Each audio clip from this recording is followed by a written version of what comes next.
Hey, Sewer Raiders, welcome to episode 2 of the Spartan Tool Procast, sponsored by the International Institute of Sewer and Pipe Cleaning. I am your co host, Mike Sekach, and with me, as always, is Eric Boonstra and our producer, Emily Simmons. So Hey today is a everyone. very special episode as we have Elijah Toney, who is a worldwide technical trainer for Picote Solutions, with us today. We're going to go over our newly brought to you at Revolution line. But before we get into that, I want to talk about the relationship that came to be with Spartan Tool and Picote Solutions. So I think this summer we'll kind of hit the 2-year mark of this great partnership that we have. This is a partnership that I think definitely took the industry by storm. When you take somebody like Picote Solutions, who started the high-speed revolution, and partner them up with the industry leader in sewer and drain cleaning since 1943, Spartan Tool. I mean, it only makes sense. Like I said, this is going on now a 2-year relationship. We couldn't be more happy with the support, from Picote and the products themselves. The Revolution line is definitely something that has flipped the industry up on its head. All the way from the M1 all the way up to the M5. I personally was able to travel to Finland. I got to spend some time with Elijah and the team over there. Kevin Walsh, actually the Spartan President Tool, and myself went over there for a week and worked hands-on with them. And we were doing lining jobs, coating jobs, liner removals in Finland for a week. And it was definitely a great experience to go over there and work with these guys. We got to spend time with Katya, who is the CEO of Picote Solutions, and just what an amazing person she is and an industry leader. I mean, this is a great company. And again, we couldn't be more happy with the partnership. So with that, just to kind of explain a little bit of, what we've done with Picote up to this point, as far as everything that we're stocking. I think right now, Eric, we're stocking close to 400 to 500 line items with Picote tooling. So with that, I'm going to toss this over to Eric. Eric, if you want to talk about some of the technical training, in-house training we've done with Picote, kind of give everybody a little update on where we're at with them. Sure. Hey guys, glad everybody could be here today. Good to see everybody, well, virtually. So as Mike said, we've got a good, strong relationship with Picote as it relates to our Revolution product. We're super excited about it. This started, like Mike said, a year or so ago, and we have started with them coming in-house and doing a training here for all the territory managers in our summer meeting. From there, we actually expanded on that training, and since then we have taken groups of our territory managers down to the facility in Anderson, South Carolina, and gone through an intensive 2-day training as it relates to all of the Revolution product, everything from the M1 all the way up through the M5, and we've also covered liner removal in that training. So it was product training. It was for the territory managers, some minor service and maintenance training, brush coating training on the epoxy brush coating system. I think Elijah's going to touch on that today a little bit. That's a really cool and exciting product. They've also had extensive training on all the accessories and, like I say, the product knowledge, the accessories, how to do liner removal on failed liner systems. So the territory managers are out there and can really help answer a lot of your questions. And when it gets to a point where it's really kind of beyond the scope of what they do in terms of technical and service support, we've also had both factory personnel and our field service technicians through the program as well. So in keeping with our Spartan advantage and our at-your-door service, I realize we're not doing near as much of that travel right now with where we're at currently in our current situation worldwide. But we're eager and ready to get back on the road as soon as we can open things back up for business again. And if you've got equipment out there, whether it's Picote or Revolution or what it is, we're able to help you guys with product replacement needs, servicing on site. It's that at your door service that we're known for. So that's basically where we're at on the technical side of things right now. So all that being said, I'm going to bounce it back to Emily, and we're going to get Elijah on here, and we're going to get started. Hey everyone, it's great to be with you this week. I actually had a chance to go down to Anderson, South Carolina this fall and meet with the Picote team, and the support that they've given us here at Spartan is just second to none. So with that being said, we're happy to have Elijah Toney, Picote technical trainer. I'm going to take myself off the screen and throw it over to him. Hey, Elijah, how's it going? Hey guys, what's up? Hey, buddy. Glad to have you. Good to see you guys. You too. Yeah. Well, so what we'll do is we'll just kind of walk through a little bit of, start with the M1. This is a machine we came out with about a little over a year ago. This is kind of really one of the most versatile machines for the small diameter drain cleaning market. This was kind of Picote's way to get in with the plumbers and create a machine that would work really well for them and kind of allow them to go to places they haven't been able to go before. And so that's why we made the M1 here. This machine really focuses on 1.25 to 3 inch. Within that size, you can pop blockages, you can descale, you can coat pipe, you can cut reinstatements. It's the limits are just almost endless with this guy. So I've got one set up here. I'll go ahead and lay it down. So you can see here, it's got a really flexible casing on the shaft. So this is an 8mm shaft. This is the same size that we run on the M2. However, this has a really flexible casing that allows us to go through 2-inch P-traps, pressure fittings, all kinds of stuff. It just really kind of opens up the market for something we haven't been able to do before. I can clean a P-trap and then coat it with this machine, or I can go through that P-trap and cut reinstatements if I've installed a liner and a lateral and I got to go through this branch line through a P-trap to reinstate it. The coating pump actually snaps right on top of here. Flip this around and I'll just kind of show you guys how that works. Dropping my water there.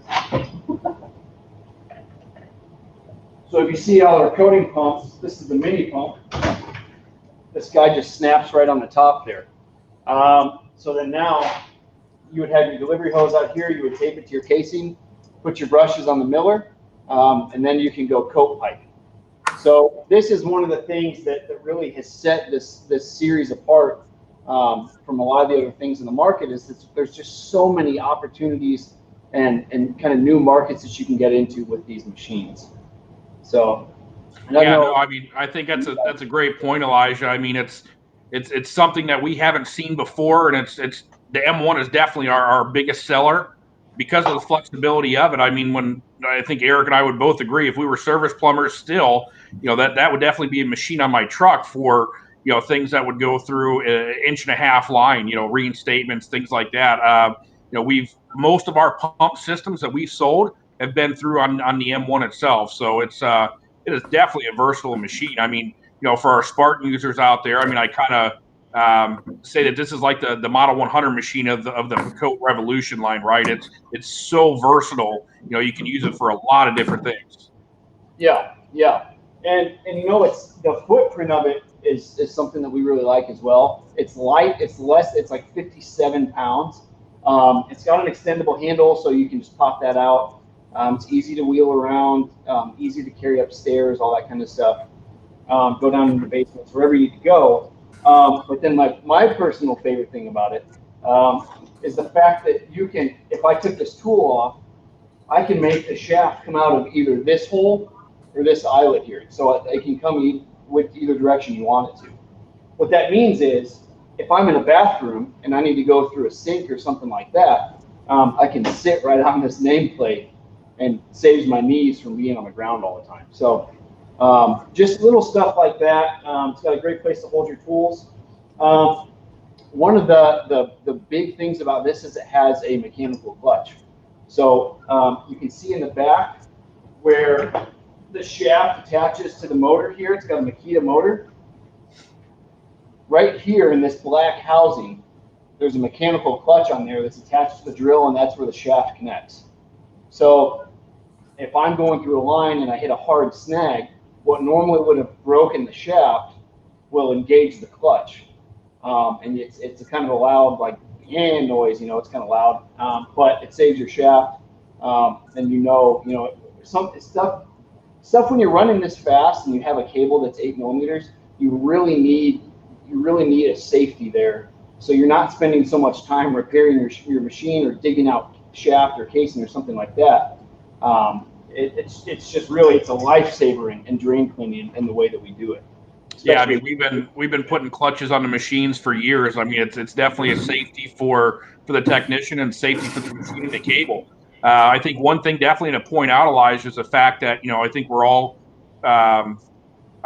pretty active on social media. One thing that Eric and I really don't ever see is damaged Picote cables.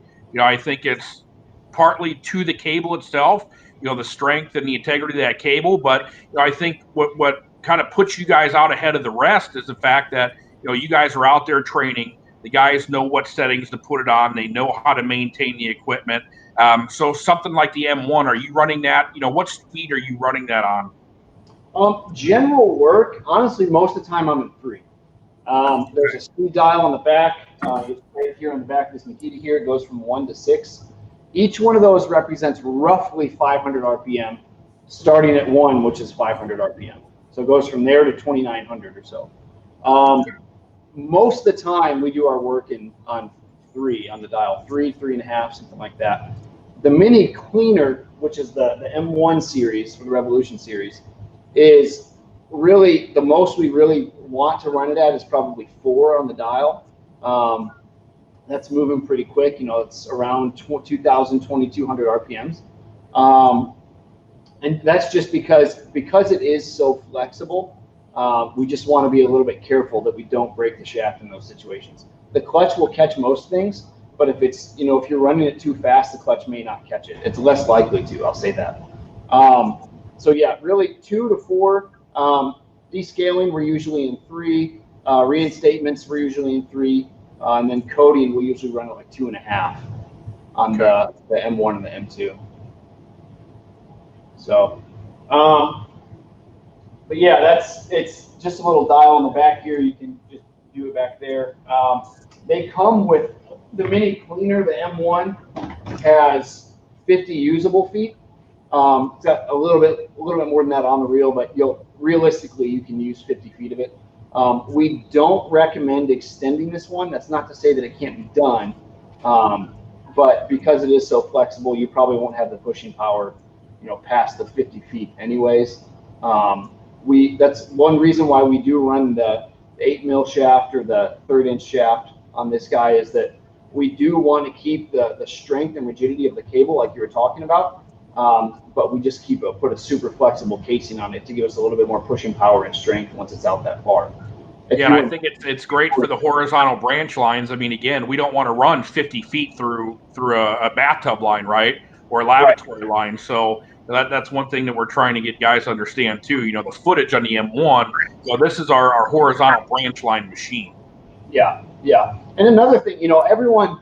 The big thing right now is everyone wants more distance out of their machine, and I get that. Like, there are situations where you want more distance, but the problem is you don't necessarily want that on your machine, because then it gets really heavy. So if I have a machine, say the M2 has 55 usable feet, I don't want that to have more than that, because I'd rather carry a little extension around that weighs a few pounds versus throw that extra weight on the machine, because then I have to carry it all at one time instead of just putting it over my shoulder and carrying that up. Right. So we have a little coupling it's a shaft connector. We just put that in the end of the machine shaft and attach it to the extension, and you just go ahead and push it right out if you want to extend these machines. But again, M1, we don't necessarily recommend that, just because you probably won't be able to get out past that anyways. You may in some situations, but most of the time, no. It does have an e-stop on here. So this little red button here, you press in, immediately kills the machine. You twist to release it, just another safety feature on here. They have a GFI on the cable. I don't know if you can see it back here, but all of these, the mini machines have GFIs there on the power cable. And then we have a lot of tools for these. The cool thing is that you can use the same tools on the M1 and the M2. So the M1, 1.25 to 3 inch. M2 is 2 to 4 inch. It's the same size shaft though, so you can use all the same tools. And that's the same for the M3 and the M4. The difference being, I wouldn't want to put a 4-inch tool on the M1 because it's too flexible to run in 4-inch lines and be consistent. It's not fun to run a machine that's that flexible in a 4-inch line at 2,000 RPM. You know, it snakes around a bit. So we like to stick, down to 3-inch with this guy as our maximum size. So, yeah, if you want, I can run it through this P-trap and kind of show you what that looks like. What size you got set up there? This is a 2-inch. Okay. So as far as P-traps go, 2-inch you should be able to get through 99.9% of the time, unless there's some weird clean out in the bottom or something like that. 99.9% of the time you can get through the P-trap. But 1.25 inches, 1.5 inches, it's going to depend on the trap. 1.25 inches would be really, really tight. 1.5 inches, sometimes you can get through those, sometimes you can't. Just kind of depends. So let me show you that real quick. Hey, Elijah, for somebody that's not really familiar with the Revolution product, what would you say about how easy this handles the tub trap? Because that's kind of the bane of everybody's existence, kind of trying to jump a tub trap. Yeah, it's not too bad. I mean, you can do it, but yeah, it's a traps that depends so much on the trap. Sure. You know what I mean? Sometimes it'll slide right through, and sometimes it's not going to. And if the bottom of the trap is gone, say you've got a cast iron trap and the bottom, you have trench rot in the bottom, which is a lot of times where it's going to be if there is trench rot in a trap. That's an issue. You will potentially go through the bottom of the trap. So you always want to be careful in those situations. But one thing that we do, give you a little trainer tip here. So if we're going through a trap, normally we would never have this much shaft hanging out of the casing. You can see it's cut back to here. But when you're going through a trap, sometimes you need to cut that back a little bit to make it easier to go through the weir of the trap. You go through the bottom just fine. But to get through that weir where it's kind of folded like this, usually we'll cut that back a few inches just to make it a little bit easier. And I'll show you that process too in a minute. I know ours is a little bit different than kind of how everyone else does theirs, so just takes a few seconds to cut the shaft. So speed on this guy, I'm going to turn it down to 3. Typically in traps, we would always have water. If you are going to go through traps and clean through traps, one thing you want to do is keep your speed low. 2.5, 3 on the speed dial. Fill the trap with water, and just don't sit in one spot forever. If you run this machine at 2,000 RPMs and you're around a bunch of tight bends, that's when you're going to see issues and you're going to melt your casing. Okay, so keep your speed low. Give it a break every now and then. Just kind of move it back and forth. Don't just hold it on one spot and push, because you will go through the casing at some point, and then you'll have to cut that back. So I'm gonna put this guy in here. Make sure everything's good.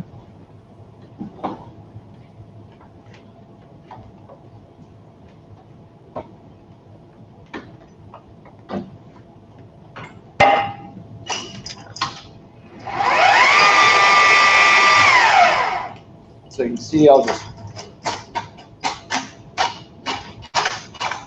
well, I didn't even have to run it. So I'm actually already through out of the backside. So you can see how easy it is to go through there. You can just run it back.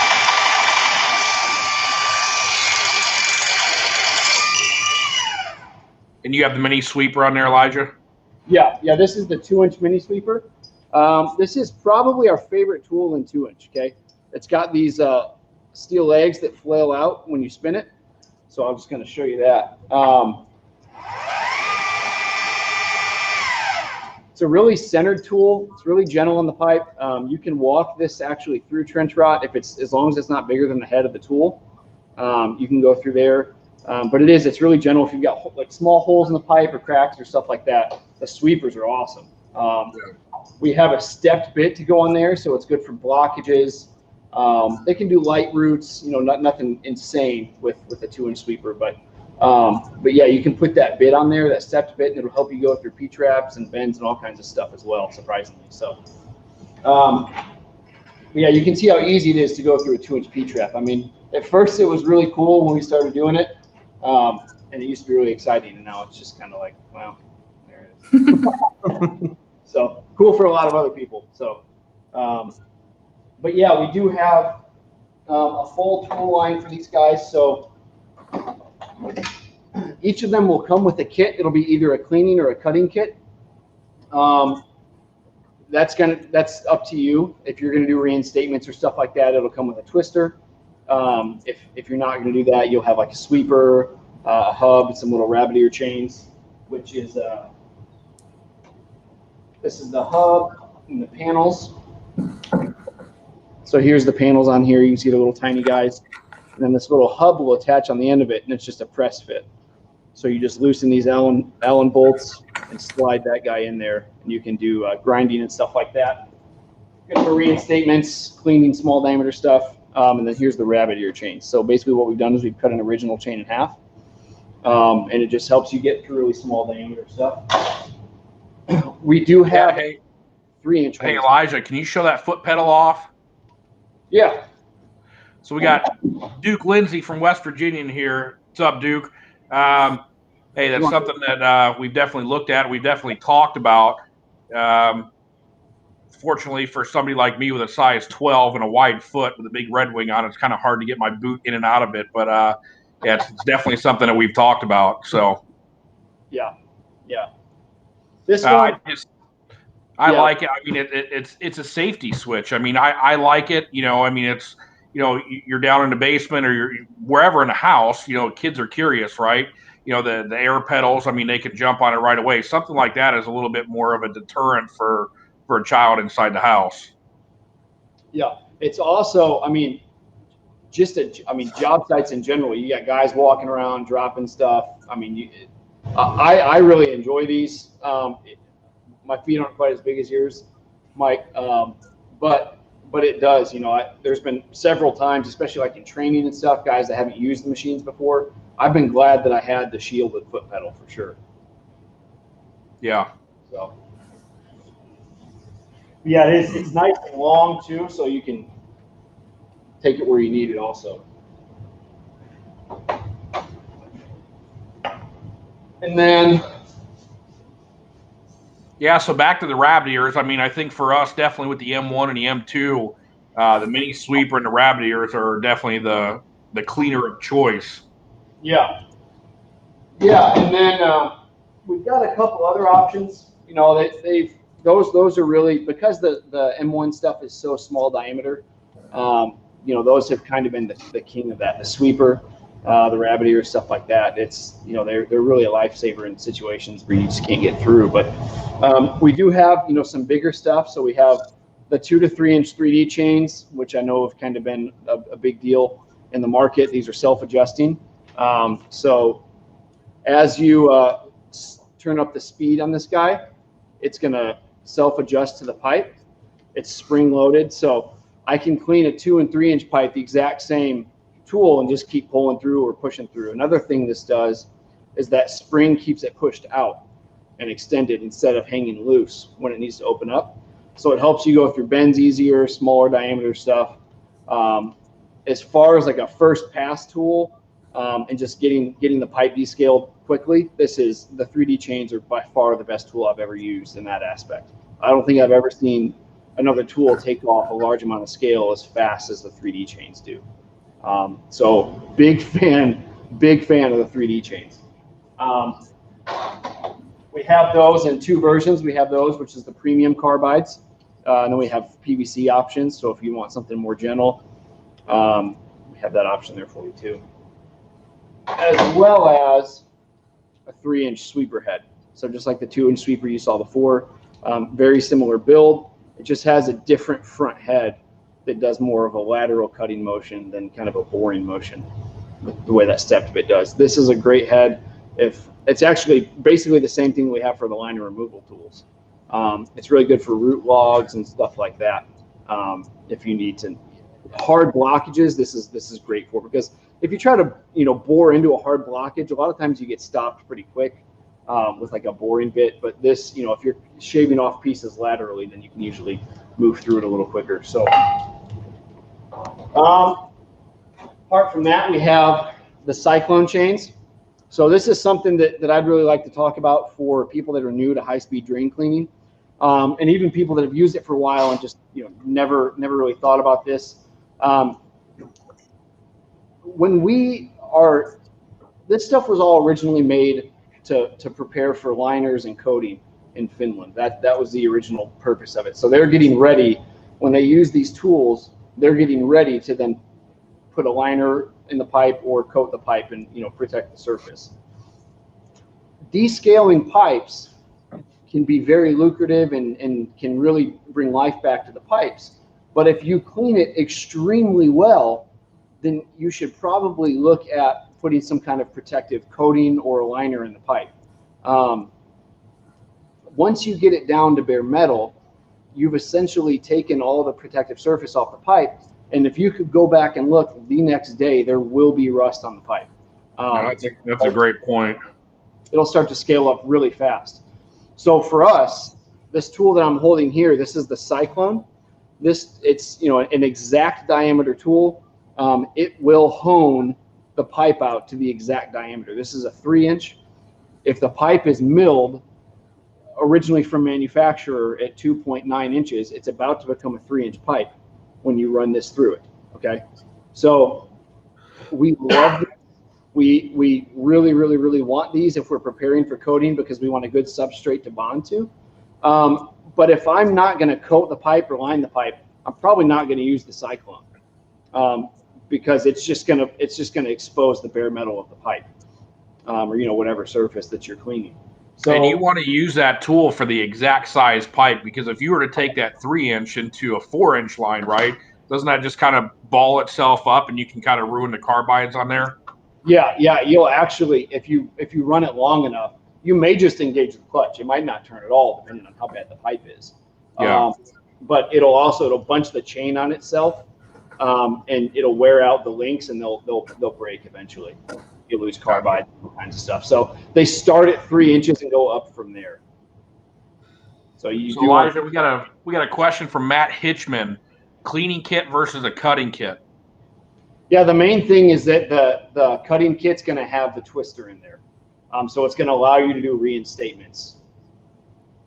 It'll have the twister mini flexi in there. Okay. Yeah, I mean, right now, again, we stock almost 500 items of Picote at this point. We've ordered all the cleaning kits, the cutting kits. I think the biggest difference is, are we restoring flow? Are we cleaning that line out, or are we, lining at that point? And if we have to cut out, reinstatements, things like that, that's where the cutting kit's coming in, right? Yeah. As opposed to the cleaning. If you were lining, if it was me, I would choose the cutting kit, because you get a twister, and those aren't cheap. So it's a great addition to the package. And those, the twister mini flexi is an amazing tool. To be able to do a reinstatement through a P-trap is nuts. Yeah. So we really like that guy. So, couple things I'll show you. So basically, I cut the casing back to go through this trap, make it a little bit easier. But I also wanted just to show you guys how we cut the shaft. It's really simple. There's really 2 options. You could use a pair of snips to do it if you want, but it's not going to be a smooth finish on the end. But most of the time we use a grinder. If you need to cut it in, say, an industrial setting and you don't have a spark permit or don't want to get a spark permit, then you can just use a portaband saw or whatever. But the grinder will leave the smoothest finish on there. So I'll take this guy off and just show you what that looks like real quick. Yeah, so I mean, one thing that we definitely notice with the competition is the fact that, guys, when they have to repair this cable, I mean, it can be a lengthy process, half an hour to an hour. They're welding the cables back together. I mean, so what's the difference in cable, Elijah? Really, the thing here is that our shaft isn't gonna fray when you cut it. So when I cut this, it's an extremely strong cable, and it's just, when I cut this, it's got a little bit thicker, I think, strands than some of the other ones people were using. But it's not, I don't have to clamp it, I don't have to weld it, I don't have to do anything. I'm just gonna cut it, and then I'll bevel the edge a little bit, just to make it'll make the cut last a little bit longer, but it just makes it easier to put tools on and off. You don't have to bevel it, but we've gotten the habit of doing it. We've got a pretty quick way to do it. It's really simple and easy. So one thing we want to do, so I'm going to give you a show here. So you can see how much is sticking out at the end here. You want to run your machine before you cut the shaft, because it's gonna suck back into the casing and go back to its natural resting place. And if I cut too much off while it's pulled out, it'll go back in the casing, and I'll have to cut casing off too. So what you do, you just run it for a second. You can watch it go down in there. There you go. So it's down. It's about 4 inches out. I'm going to take it down to where there's about 1.5 inches out, and do there. Here you can see it.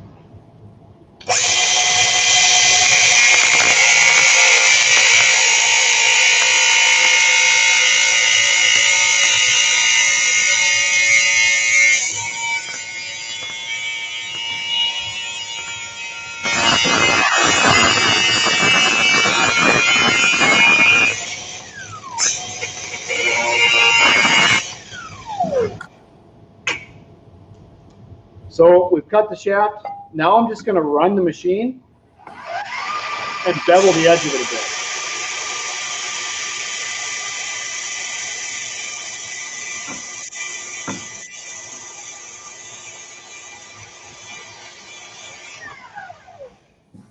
bit. So we got Eduardo from California on here. So Eduardo, you've already cut your cable twice. I mean, what was the process like? Was it a pretty easy process? Did you do it on the job? How long did it take you to get it back up and running?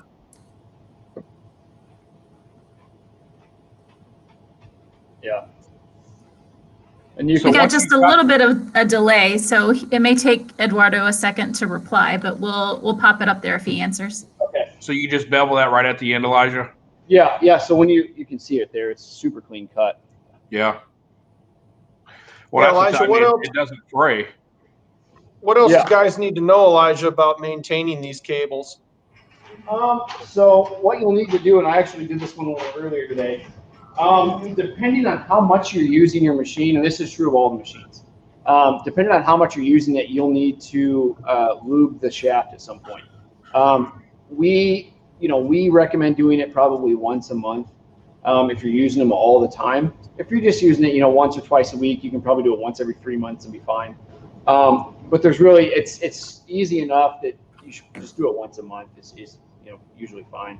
What we would do is we would just pull this handguard off here, pull that out. There's 2 set screws into the clutch. We'll pull that out, and we'll actually remove the entire shaft off the machine with the casing intact. We'll hold the 2 ends. Let me grab a little whip here, and I'll kind of show you exactly. So Elijah, Eduardo just texted back. It was pretty quick, like 5 minutes up and running again. He's running them too. Oh yeah, it's super fast, easy. You can do it in the field. I mean, all you need is a grinder. So, so when we're lubing it, when we're gonna oil it, we'll just pull out one side. You can see I've got sticking out of each end. I'll pull one side out a little bit, and then I'll just get a syringe and inject the flexible shaft oil in there. It's Picote branded. It's what we use all the time. That is what you want to use. You don't want to use anything else because it can cause the exact opposite effect. 40 doesn't always work so hot. It'll actually make it heat up at some point. But so what you do is you would just inject it into the side opposite of where you fold it out, where the shaft has gone inside the casing. And then you would just push the other side through and push it all the way through until it comes out of the other end. Okay, so you would just, what we do is just lay them out in a big loop and just, pass it, feed it through until we're good. That gives you a chance to inspect the inside of the shaft that you would never normally see. Just make sure everything's good. You can use a rag to clean out any gunk or trash that's inside there. But then, it also keeps the cable from getting all over the place and oil getting everywhere. So it's not a lot. On the mini, the M1 and the M2, it's 1 ounce of oil for the whole shaft. Okay, so we have those little bottles that we sell. I think they're like $20 a bottle, and 1 ounce every month or 1 ounce every 3 months, depending. It lasts a long time. So you don't want it to be just swimming in oil. It'll cause the exact opposite. It's like a vacuum. It'll suck it in. All the water that you're in, it'll suck that inside, and it just adds more friction to the shaft spinning as well. So just a little bit's all you need. Yeah, I think it's definitely worth noting too. I mean, when we ship out the Revolution series to a customer, the cable's already pre-oiled themselves. Yeah, and they'll come ready. It's never a bad idea to just kind of pull it out a little bit and take a look, make sure it's good, depending on how long it's sat, with the distributor or whatever. But yeah, they're soaked in oil. They get a nice long bath before they're sleeved inside the casing. That's a very, very important part of running these machines efficiently, and not damaging your cable and making it last. If you maintain your cable, I know guys that have run these things for 5 years on one shaft. So run leaders, okay? If you have an original chain or something that takes up more space on your shaft, don't just keep cutting the shaft every time you need to change tools out. Make up little leaders like this, and then your shaft connector only takes up a 1/2 inch on the end. So rather than using a large tool, and then when I need to attach a smaller tool, I have to cut the case or cut the shaft, just make up leaders like this, and you save yourself a ton of time and money. You save your shaft as well. You don't end up with a massively short shaft. Hey, Elijah, can I damage the machine if I'm running it in a vertical orientation as opposed to that horizontal orientation you've got it in now? The issue with that is because we do have that oil in there, it'll tend to end up at the bottom over time. So if it's been sitting there for a while, the oil is going to be in the bottom. The other issue is that the motor is on one side and the weight's uneven. So if you run it while it's standing upright, it's going to fall quickly and go to the bottom. So that's either going to pull it back really fast or push it forward really fast, both of which can be dangerous for the pipe, the machine, and the operator. Right. So we always want to be running it in that horizontal orientation. Yeah. Always lay it down. It pulls out easier. I mean, everything just works. That's how they're designed to run. Now, storing them, if you're throwing them in your truck or your van or whatever, you can store them upright. That's typically how we do it. But yeah, if you're going to be running the machine, definitely lay it down before you start running it. Got it. So, right. So yeah, now you can see the shaft is where we want it. It's got a little bit, and what you'll see is a lot of guys will be running it with this much sticking out. Unless you're going through P-traps or something like that, you don't want that. That is a weak point if I've got a big gap of open shaft. So you definitely only want, just a little bit out of the end. If it's, too little, you don't want to pull it out and attach it, because like I showed you earlier, if I attach that and it runs and sucks it back down into the casing, it's going to push that tool up against the casing. It can melt the casing and it'll stretch out the shaft and make it weaker and more prone to damage. So if you got a couple questions. What's your typical? Matt Hitchman's asking again, what do you recommend typical maintenance or typical time between maintenances, between oils? Is that an arbitrary thing where it depends on usage, or do you have kind of a set time frame on how often they should, someone should maintain their cables? Yeah, it's really the only thing that you're going to have to really maintain on these is going to be the shaft. If something else goes on, you may need to cut the shaft or do something like that. Over time, you may see that your clutch maybe you have an older style clutch and it's not engaging anymore. We do have a newer style that we've moved to, but that would just be from, just feeling that there's something going on there. But as far as maintenance, if you're using the machine every day, we'll oil a shaft once a month. If it's, once every few days or something like that, then once every 3 months is fine. But yeah, not a ton of maintenance on these guys. Okay. Hey, Eduardo's asking another question, asking about, is there anything special you need to use when you're running a premium chain on there? I think he's talking about the overall length of exposed shaft. Yeah, so he's probably talking, let me swing back here and grab something. Emily, you can keep that question up. That's a cute little picture he's got on there. It's a lot better than looking at Eric. She is a lot cuter than Eric. Yeah. So yes, she is. Kind of what we were talking about earlier. I'm assuming you're talking about the original chains, which is the long. This is a premium original chain. We have PVC standard and premium original chains for the football chains here. Yep. If you were to attach this directly to your machine, you're right. You would have to cut the casing back, attach the back one, put that cutoff casing in the middle, and then attach the front. And you've used a ton of space on your machine. That's why we set these up. Okay. Yeah. So this is a leader. I've just cut off a small whip. I've got the shaft connector. I've got 2 sleeve bearings. I've got the casing in the middle, and then I attach my chain at the front. You set this chain up pretty much once, and then you're pretty good to go. Whatever you cut off on the leader kit, you can just attach here at the end. We sell kits specifically to make leaders, or you can make them yourself if you have the parts to make one. It doesn't always have to be this long. This keeps it kind of flexible, but a lot of times we'll shorten it up just to make them easier to fit in the tool bag and stuff. But what you do is you set this guy up, and then the only part that actually attaches to the shaft is this right here. It's like a 1/2 inch. So you're not using all of the shaft up on your machine every time, and exactly. It gives you 1.5 feet more reach on the end of your machine.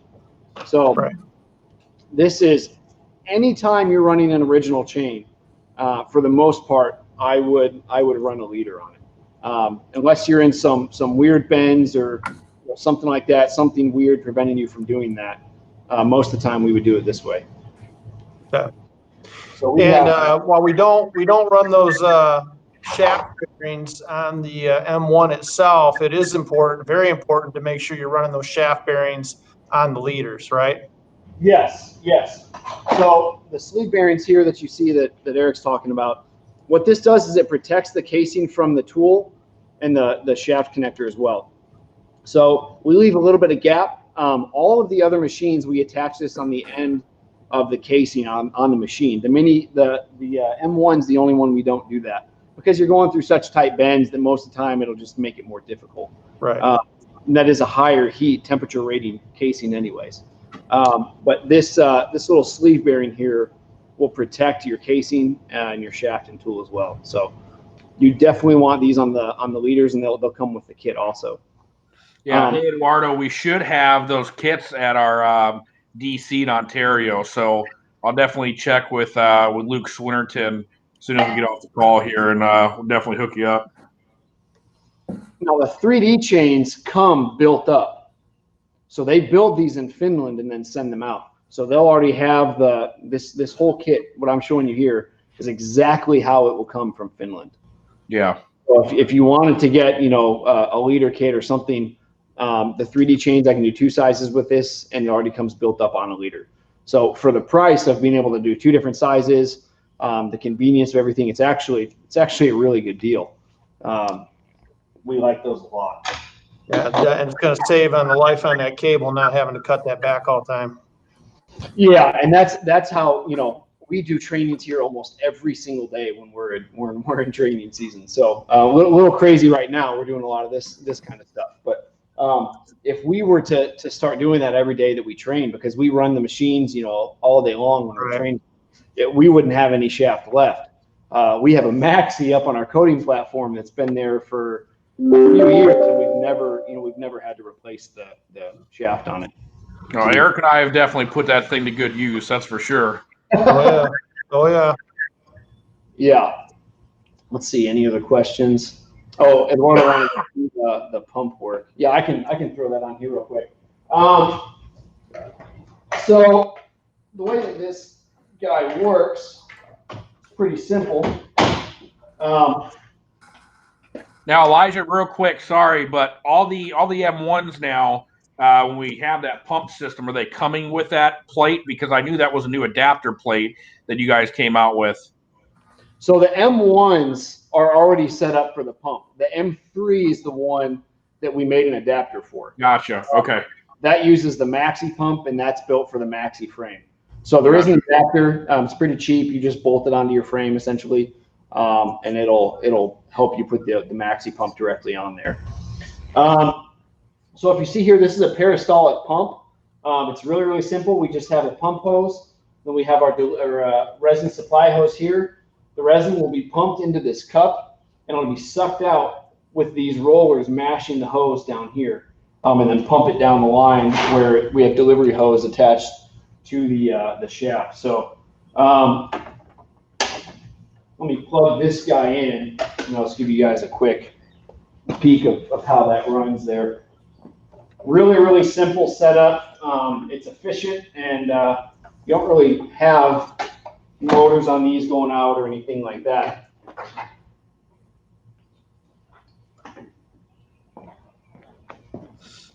So this guy's plugged in, speeds on forward.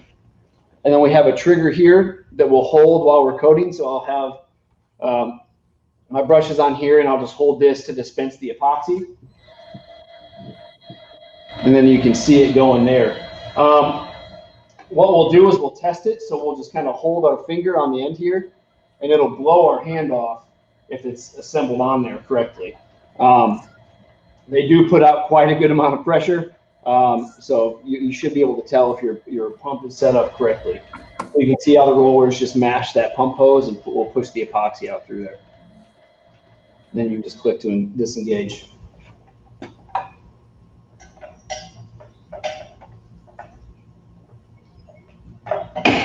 So really simple pump design.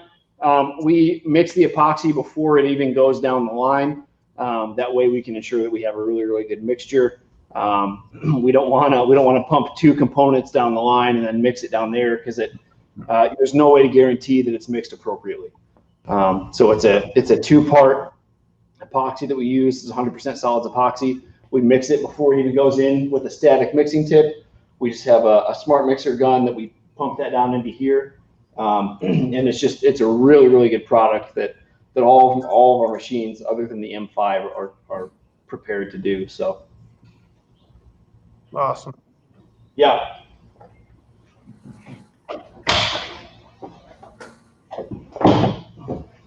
Well, let me pull. I'll go through a couple of the other machines real quick, unless there's more questions on this guy.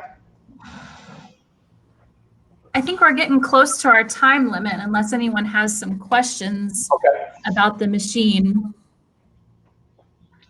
Yeah, no, I mean, I think we definitely covered the M1 and highlighted that again. I mean, this is our number one seller because of the versatility and the flexibility of the machine itself. So, Elijah, take your time if you want to walk us through just kind of the M2, 3, 4, and 5, and talk about lengths on there, different sizes of the cable and things like that. Okay. Yeah, let me. I'll move this guy off here, and then I'll pull some other ones over.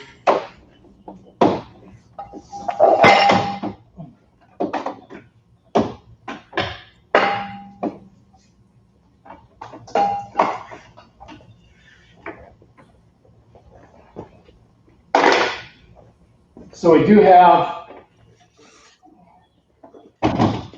this one's been here for a while, so a little bit older, needs to be updated on a couple things. But this is the M2. This is the big brother of the M1.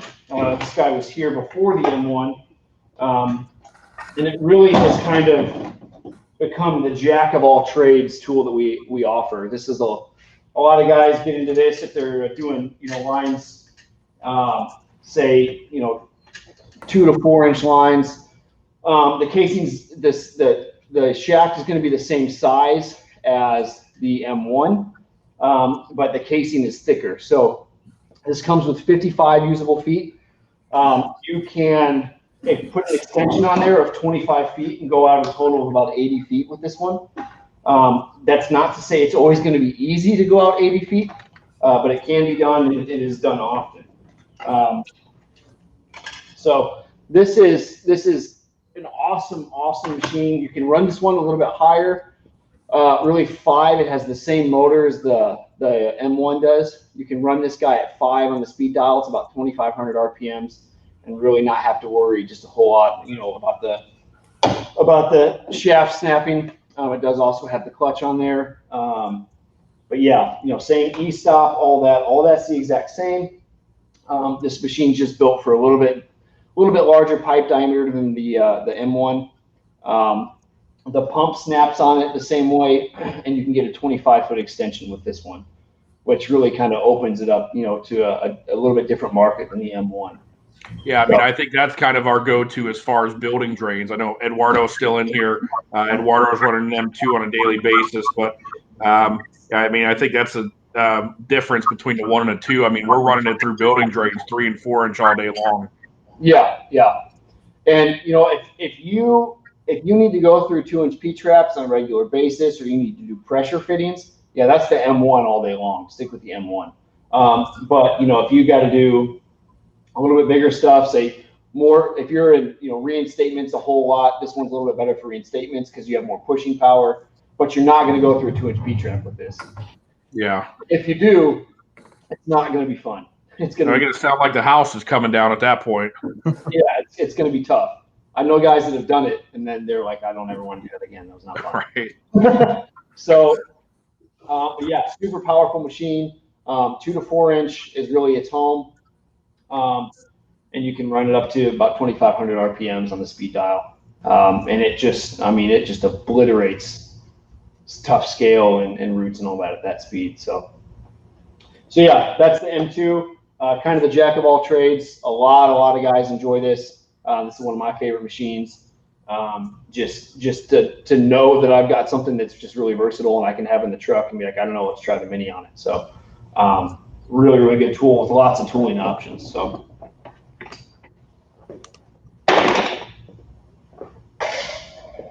Then we have the M3. So this is a bigger machine, obviously. This is I'll angle this down a little bit for you guys. Elijah, I think right behind the M1, this is a second choice for all of our customers. You guys love the M3s. Yeah, this thing is awesome. If you are a one-man crew, but you need to do serious work, like the M3 it's awesome. So this is your first machine that has half-inch shaft out of our machines go. It has 65 usable feet. You can extend that another 50 feet. Like I said, we don't want to put all that shaft on one machine because it just makes it heavy. We want the half-inch shaft because we like it. It's thick, it's sturdy, just behaves really well in larger diameter pipe. But we don't necessarily want all of that on one machine. This is designed to be light, fast, nimble, easy for one guy to use. And it's just, it's got tons of bells and whistles. Same e-stop system as the other ones. It has an electronic digital control box. So your speed will be displayed here. You've got forward, you have reverse on this machine. We don't ever recommend running it in reverse unless we've trained you and we tell you when to run it in reverse. There's like one situation where we would do that in reinstatements. But any other time, we don't ever want to run these in reverse. It's a wound cable. It can and will destroy the shaft. This has an electronic overload system. So instead of the clutch that you see on the other ones, if I go into a hard bind, it reads the torque, and if the torque is too high, it shuts the machine down temporarily. It's only about 3 seconds. You don't have to do anything. Step off the pedal, step back on, and you're ready to go. Really efficient system, and it's proven, in larger pipe diameter, it's proven to be just an awesome machine. So, Eduardo, yes, you can put. oh, can you put two 25-foot extensions on the M2? We wouldn't recommend that. I'm not going to tell you there's not people going out 100 feet with the M2, because there definitely is, but that's not something that we would recommend doing. It's going to be really, really difficult to push that far. And anytime you have to do two extensions, you're adding 2 or 3 points of potential failure, especially on a machine with the shaft size that small. So you're looking, if you add a 25-foot extension, you'll be right at 80 feet on the M2. So anything over that, you might want to look at, something a little bit bigger. We just got to get Eduardo into an M3. Eduardo, I'll call you later. We can talk about it. That's it. Hey, Elijah, what's the max reach on the M3? So it comes with 65 usable on the machine. You can extend that out another 50 feet with an extension. Just do the coupling on there and do a 50-foot extension. This does, so people are going to ask, well, what's the difference between this and a maxi, other than having more or less shaft? So this guy has, if I can get the cord out of here. This guy has runs off 15 amp, so it's just a standard three-prong plug. So you should be able to plug this into any normal plug. It will probably trip a GFI because it has an internal GFI in here. Helps us a lot in industrial settings and stuff like that, just to get permits and all that kind of stuff. But you'll need a regular outlet to run this off of. But it is 15 amp, just 120 volt, 15 amp power. There you go, Eduardo. 110 foot right there, bud. Yeah. So this guy is like really 3 to 6 inch is where it's at home. We've known some guys to do some 8-inch in it, but we really recommend you stick to 3 to 6 inch on this and leave the 8-inch stuff to the maxi. But it does have thin casing on here. It's a little bit more manageable than the maxi. It's still, half-inch shaft. But yeah, M3 is kind of the little brother of the M4 or the maxi miller. But yeah, this is a great one. Great for one guy to wheel around. It's only 150 pounds. It's got wheels on both sides. You can see it's pretty easy to move around and stuff. So really like this guy a lot. It's done a lot of cool stuff. So I'll wheel the M4 over here. We're almost to the M5, Eric. I'm really excited. I'm telling you. I can't wait.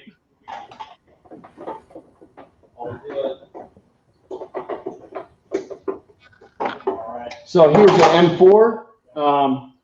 This is kind of the first really, thing that took off in the U.S. for Picote.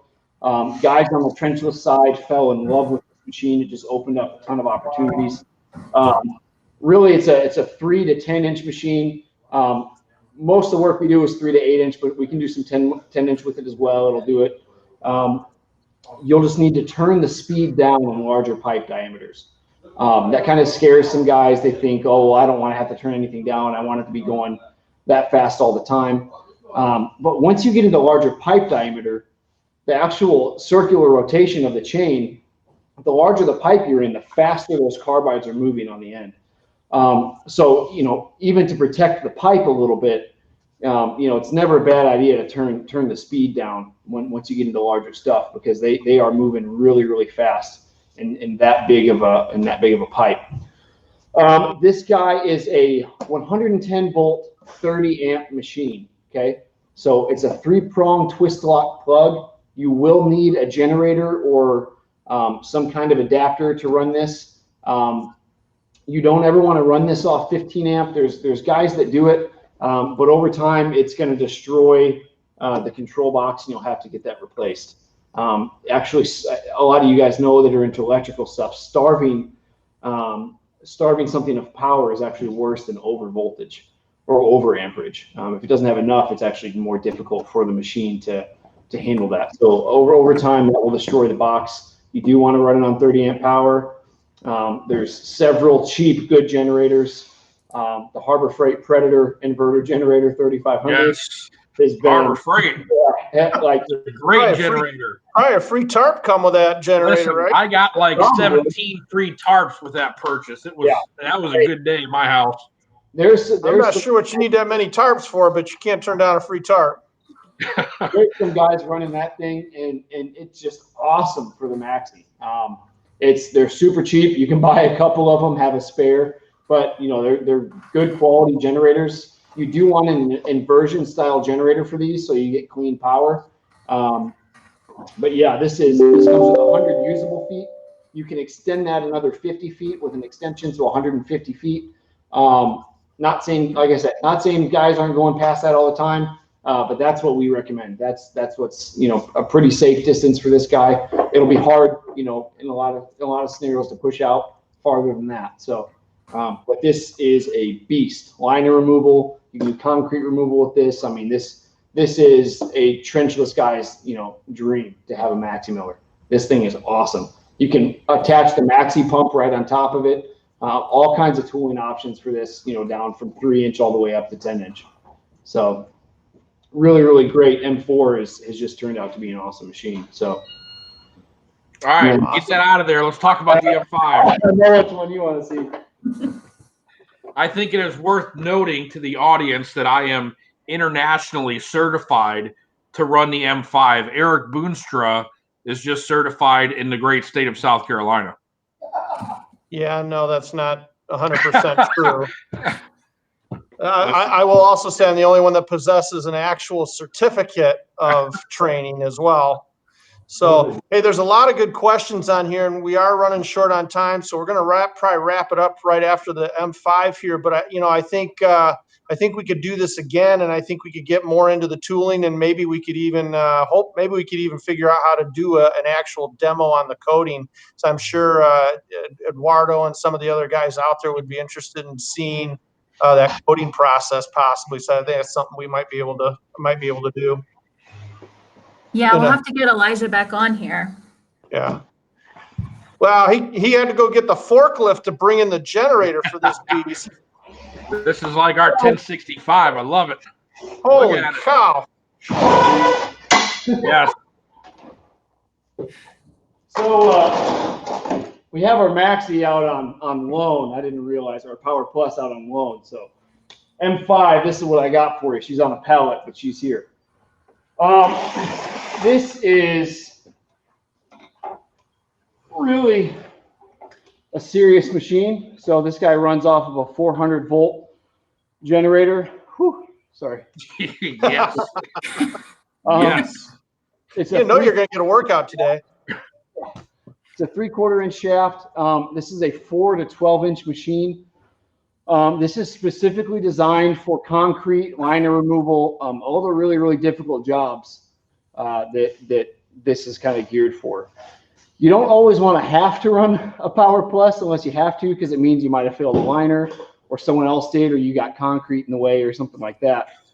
But man, running this thing it's tons of fun. It seems big and intimidating, but it's really smooth. It has the same overload system as the other machines. It's really, for the most part, it's pretty gentle on the operator. Mike manhandled it pretty well. So Eric, not so much. Easy, man. I'm not sure what's going on here today. Mike, you owe me $10. Yeah. Yeah. That's what's going on here today. I will tell you, we had, Eric, I don't know how long your liner was when you cut it out in Anderson, but when we were in Finland, we had a 6-inch liner that we cut out. It was probably 20-foot liner. I mean, we did it in, Elijah, less than 5 minutes, 6 minutes maybe? Yeah. They actually had a contractor come out that morning in Finland, rented an M5 for the day. And what was, Elijah, about 120 feet? Yeah, I don't remember how long it was. It was somewhere around 100 feet, and they brought it back the next morning. They were done with it. So yeah, they were done with it same day. I think they got done that night. So I mean, it's just listen. It is a big, powerful tool that gets us excited. I mean, like Elijah said, you don't want to have to pull this out. We have an M5 in stock, ready to go with the generator, with the cutting and the cleaning kits.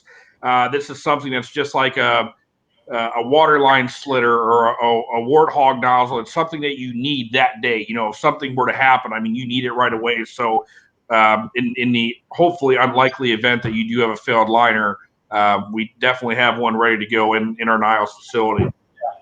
And hey, Elijah, I think what's important to maybe point out here is that what might be counterintuitive to the guys on here that are used to running cable machines, unlike a cable machine where you've only got a limited amount of cable out of the drum at any one time between your access point and your drum, this is the exact opposite. On an M5, you want all of that cable pretty much laid out to reduce the amount of heat buildup on that casing. Isn't that correct? Yeah. Good point. It makes way less friction on the inside, because if it's all wound up like that, you can see how it is in the reel here. It just makes it more difficult to spin, so there's more friction and resistance. But if you can pull that out, it'll take away a lot of that resistance. So if you find that your overload sensor is going off, you can pull more out, and a lot of times that'll help. And really with this guy, as big as this machine is and having a 3/4 inch shaft, you're not going to be right next to the hole. You're probably going to be, a ways out, and you're going to be pulling it down into a manhole or something like that, or a trench. So that's why we have this detachable control box. It's got the foot pedal on it, and it's got an extension cord. You can bring it over to this guy. So you can have your control box right with you, even though the machine's a little bit of ways away. So really, guys have made a market on this tool on the M5 just from having it, and people around them, if they fail a liner, this is one of the only machines in the world that can do what it does. So guys have made a market out of, hey, I have one of these. If you guys need stuff cut out in this state, let me know. A lot of subcontract work, yeah. Yeah. So that's how guys that are buying these, that's a lot of what they're using them for. And it's proven to be a really, really awesome tool. Well, that's the thing. I mean, the ROI on something like this, when you have a failed liner underneath a brewery or somewhere like that where it's going to be super invasive and super expensive, that one job is most likely going to pay for that unit. Yeah, if you have a failed liner under a highway, well, you better believe the price point on this is going to be way less than it would be to dig that up. That takes the definition of an essential worker to a whole new level right there. Yeah, I thought I was special, and then I got one of these. So. Yeah. Awesome. Yeah, M5. We do have a package deal. You can get the generator with this. It's a pretty good deal for what you get. But yeah, you got to have a 400-volt generator for this guy. But it is a blast to run. I think it's Mike's favorite machine for sure. I got the generator sitting in my office right now waiting for me. So. Listen, Elijah, again, thank you to you and your team at Picote. I know Ryan Bolden's on here. It's been an absolute pleasure working with everybody from Picote. I mean, this has been a great partnership. We call it a Spartnership. I think we've definitely taken the industry by storm, taking these two giant companies, which Spartan and Picote, and putting them together. I mean, it just makes sense. Yeah. And again, we can't thank you guys enough for all the support and the love that you showed our not just us, but our customers as well. I mean, I think it's definitely worth noting. I mean, Elijah, it's probably once a week where I call you, I get you on the phone, and you're in touch with our customer within a matter of minutes. So the support that your team has given us has been absolutely incredible. And again, I Eric, Emily, and myself definitely appreciate your time today. Yeah, absolutely. Guys. Yeah, absolutely. Really appreciate it. Well, thank Elijah, you so much for being with us. Yeah, I appreciate it. Tell everybody back there in Anderson we said hey, and next time we'll get you on, and we'll maybe do some pipe coating and get some demos in. Yeah, for sure. We love to do demos. So. All right, Elijah, have a great weekend, buddy. Thank you. Thanks, guys. Eric, Emily, awesome episode today. Definitely informative. Those guys started the high-speed revolution. I mean, who better again to partner with, and who better to get on this Procast than the guys that actually started this. So before I get into closing here, Eric, any final thoughts? No, that's good stuff. We went a little long, but man, I think we probably could have gone another hour. Honestly, I mean, it's easy to do. It's such an exciting product. So we'll definitely, hopefully in the not too distant future, we'll try to set something else up. So if you guys got ideas, there's something you want to see, coating, any of the accessory tools, we can definitely work to get something set up again, and we'll do it. Yeah, Emily, any final thoughts? No, I mean, one thing that just impressed me so much when I was in Anderson was coming from someone who's not a plumber, how simple all the tools are to use. Like there are some technical processes, but especially the brush coating, just so easy. I felt like something that I would be able to do, and that says a lot. So we want to say thank you to the Picote team and everyone and Elijah for joining us today.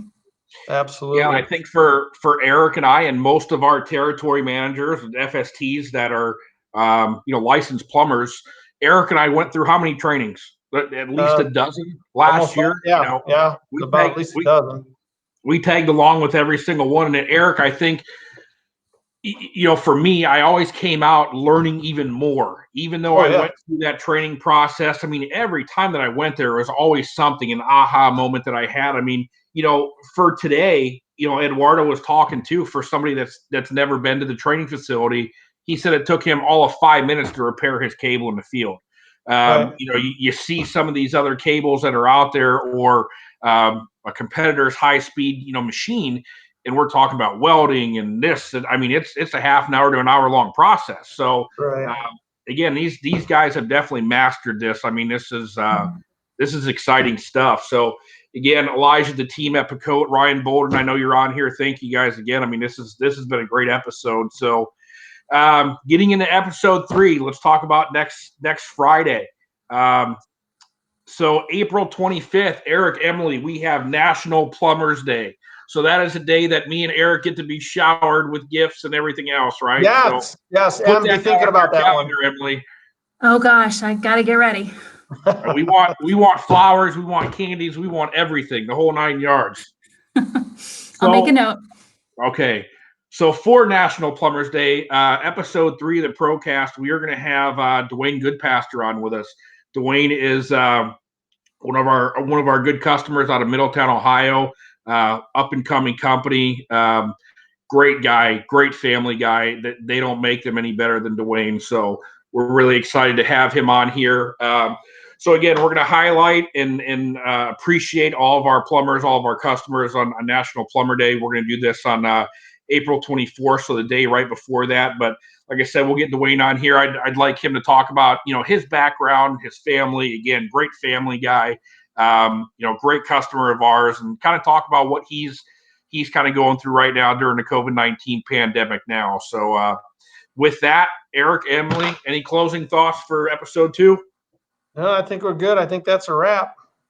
No. I mean, we don't want to let the cat out of the bag, but we do have a special announcement for National Plumbers Day that we'll be able to make on the Facebook Live next week. So y'all stay tuned for that. We're going to put a teaser up. Is there going to be some teaser? Awesome. Well, listen, Eric, Emily, thank you very much for joining me today. This is great. I love doing this with you guys. So with that, everybody have a great weekend. Sewer Raiders. Everybody stay safe, be healthy. We'll see you next time. Bye, guys. See you guys. See ya.